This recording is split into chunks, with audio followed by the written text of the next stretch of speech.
I'm Anil Kumar, and now let's begin with derivative of exponential functions.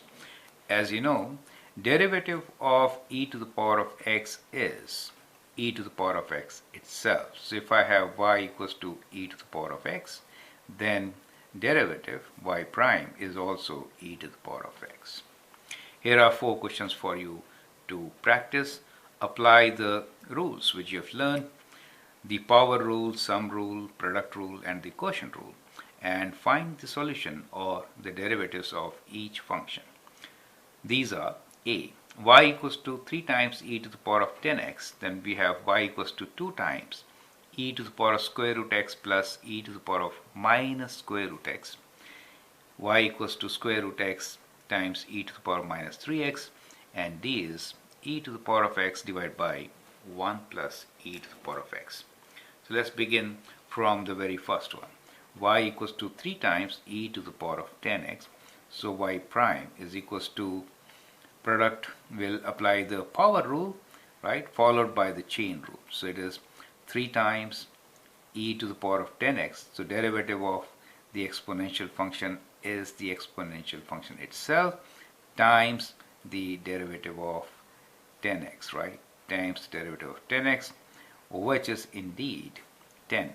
So we can have this as 3 times 10 times e to the power of 10x, which could be written as 30 into e to the power of 10x, right? So that is how you could find the derivatives.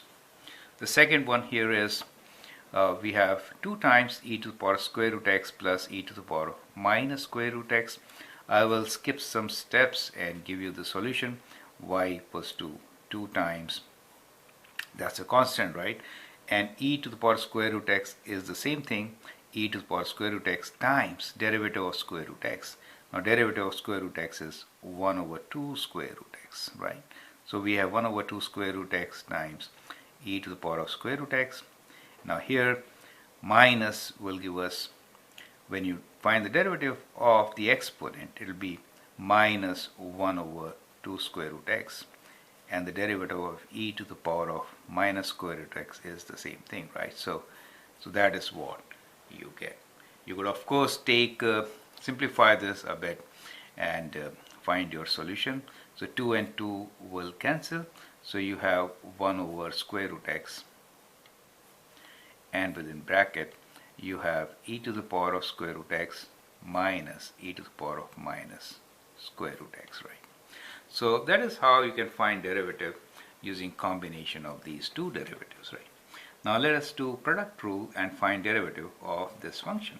So it is y prime, or the derivative of this function is derivative of the first function, which is 1 over 2 square root x, times the function, second function, which is minus 3x, plus first function, which is square root x, times derivative of the second function. So minus 3 times e to the power of minus 3x, correct? So that is how you could find derivative. You could actually simplify this further. So if you simplify, you get e to the power of minus 3x over, let us take this common, 2 square root x.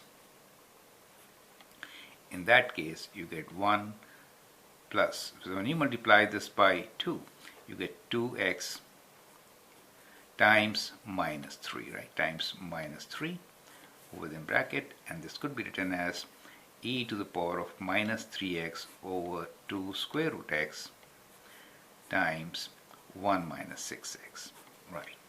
So now for the fourth one, you need to apply the quotient rule, right? So we have y prime equals to square of the denominator, which is 1 plus e to the power of x whole square.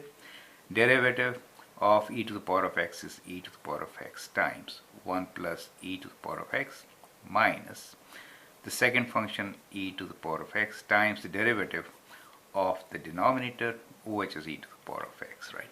So that is how you could actually do this. It could be simplified. You can take e to the power of x common. That gives you 1 plus e to the power of x minus e to the power of x over 1 plus e to the power of x whole square. and here it is e to the power of x over 1 plus e to the power of x whole square, right? So that is how you could actually simplify this particular expression, right? So you can see how it is related. So that is how it is. So y times 1 over e to the power of x is what you get here, right? So that is how you could find derivatives of these exponential functions. It's a very interesting function, as the derivative of e to the power of x is e to the power of x itself. That really means that slope of the tangent at any point on the curve of y to the power of e to the power of x is the value of the function at that point, right? So that is what it means, right? It means when we say y equals to e to the power of x and y prime is equals to e to the power of x, it means slope of tangent line at any point on y equals to e to the power of x is the value of f of x at that point. So that is what it means, and that makes e to the power of x as a very special function. So we'll explore a bit more about it and then do some curve sketching based on this exponential function. Thank you and all the best.